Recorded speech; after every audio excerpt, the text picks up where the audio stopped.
Hello and welcome to my first Transformice Shamaning tutorial. I will be teaching you the very basics of Transformice Shamaning, including how to spawn an object, the uses and hotkeys of the shaman objects, and where to place a spirit so that will be most helpful towards a mouse who is getting cheese.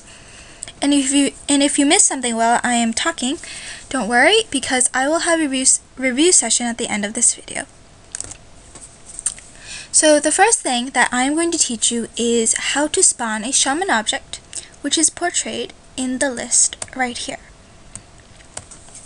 First up, select an object, any object from the list, and make sure that your mouse is within this blue circle, because this blue circle represents your shaman spawn radius, which means you can only spawn objects in this area. Like, see, for example, when you go out of the blue circle, the object you are trying to spawn turns red, meaning that you cannot spawn it. However, when you go back inside the blue circle, it goes back to its normal color, and meaning you could spawn that object. Now, while you're spawning an object, make sure that you hold down the mouse key for about 3 seconds, because you have to allow the loading bar, which is portrayed underneath your mouse, to load to full capacity. That way the balloon will spawn.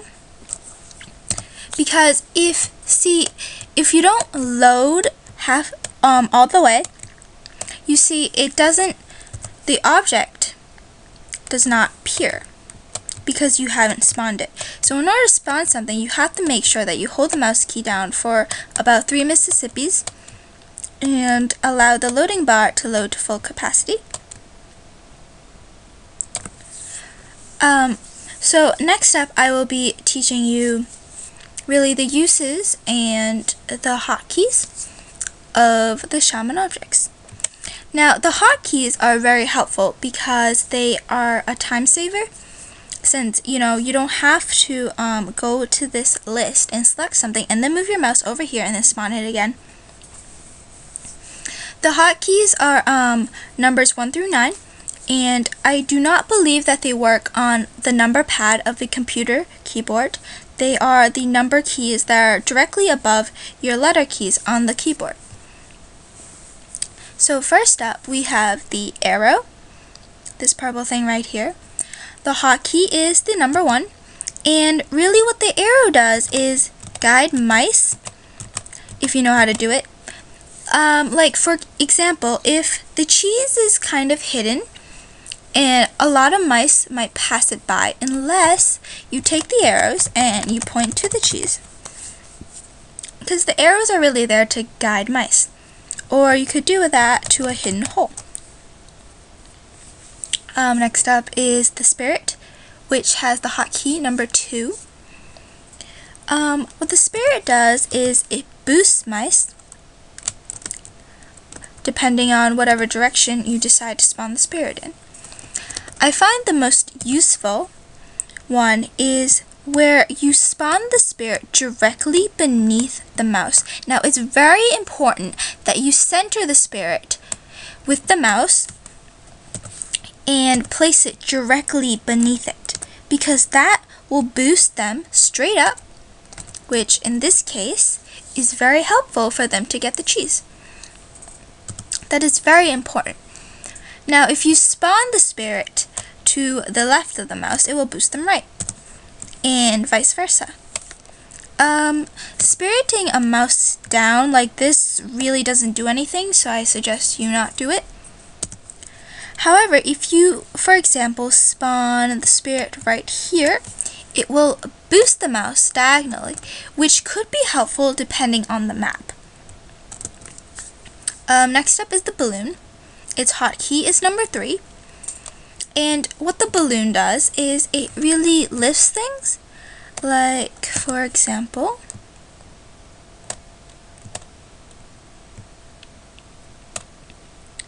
it can also lift mice if you know how to anchor it, which I will probably be showing you in my next video. Now, next up is the rune. The rune has the hotkey number 4, and what the rune does is push things. But the runes will go through mice, by the way, so it cannot push mice. This is weird. The runes aren't really working, but you do see how, yes, there we go. See how the plank is moving? It's because the rune is pushing it. But look what happens when I spawn this. See, the runes will hit each other, but they will not hit the mouse. They go through it. Next up is the little box, which has the hotkey number 4.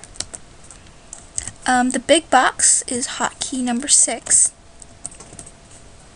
And these two, they have so many uses. I'm going to avoid explaining them until my next video, which I will be probably explaining anchors and such, because it's really beyond the very basics that I'm trying to stick to in this tutorial. Next is the anvil, which has the hotkey number 7. The anvil is very heavy, so it will weigh things down. But there are also many other uses to the anvil, which I will probably avoid explaining as well, because it's much more advanced than this video needs to be. And next we have the little board right here, whose hotkey is number 8. The little board and the big board, which is hotkey number 9, also have many uses, so I will avoid explaining those as well until my next video.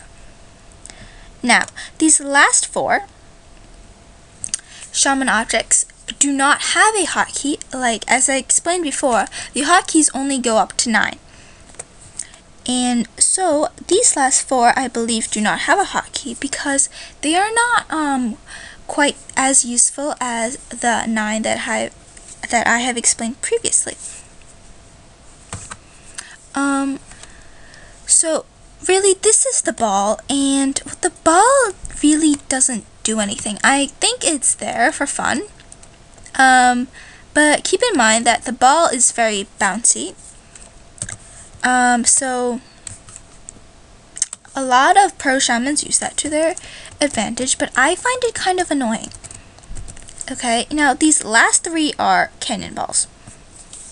Now, a lot of noob shamans, what they do is, the first thing they do as a shaman is they take out the cannonballs and, they kill everyone. As you can see, cannonballs are a very deadly shaman object.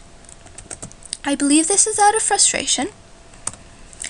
And I would just like to remind everyone who cannot shaman that please do not use the cannonballs. The cannonballs are created to kill trolls. You are here to help the mice, not kill them. Because for every mouse that you get up to the cheese and into the hole counts as a save. You can see your saves in your profile right here. And the more saves you get, the better, and you will get cool titles, save titles, like for example, Hero of Mice or Angel Shaman, as your saves build up from being a good shaman. So please don't use canyons because they are rather deadly, and I'm sure every noob knows how to use them. If you are on a map and you do not know how to shaman yet, and you don't know what to do, but the mice can't get the cheese and back to the hole themselves, I suggest you try spiriting them up to the cheese. Remember that spawning directly underneath and in the center is the best idea, especially for this map, because it will boost them straight up. So try that at first if you are on a map that you do not know how to get the mice to the cheese for. But if that does not work, then I suggest that you please die, because what that does is reset the timer to 20 seconds. Watch. See, it went from 1 minute to, well, actually, because I am alone, it basically created another round. But if you are in a room with 20 or so mice, it would reset the timer to 20 seconds. So you would save 1 minute and 40 seconds of time if it's a very complicated map and spirits are not getting you to the cheese and back to the hole.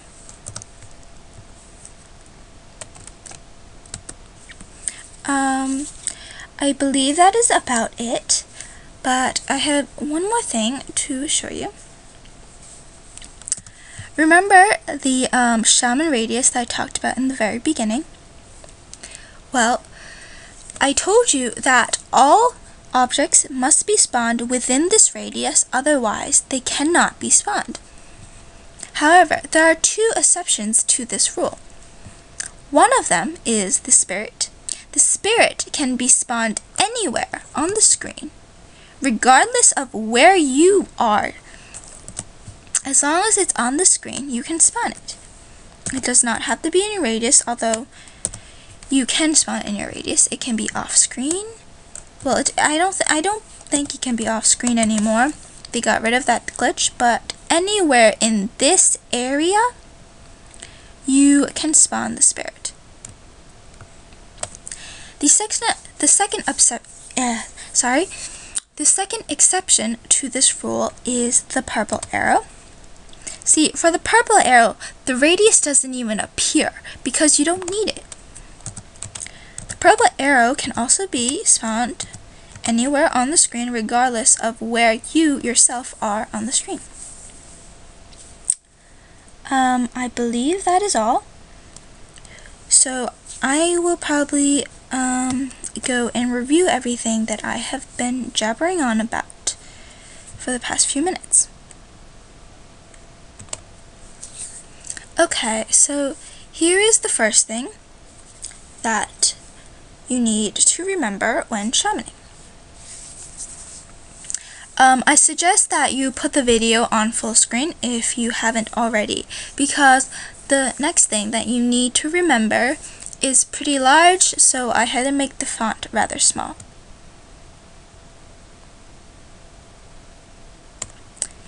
Here are all of the shaman objects that I have talked to you about, and I have listed their hotkeys, if any, and also what they do. Please remember that the arrow and the spirit can be spawned anywhere on the screen, regardless of where you are.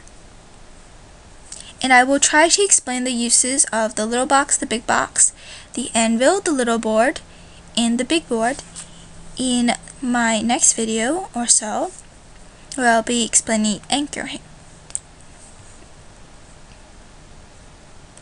If you are a slow reader, then please do just freeze the video and read it, but I'm on a bit of a time schedule here, so I will move on. This is the third thing you must remember while shamaning.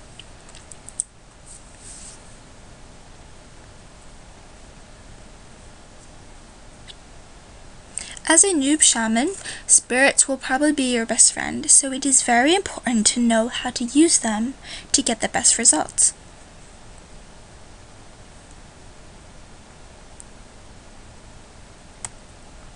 And lastly, it is my note, or warning rather, about canyon balls. Do remember that if you're frustrated, please just die and your shamaning turn will be over long before you know it.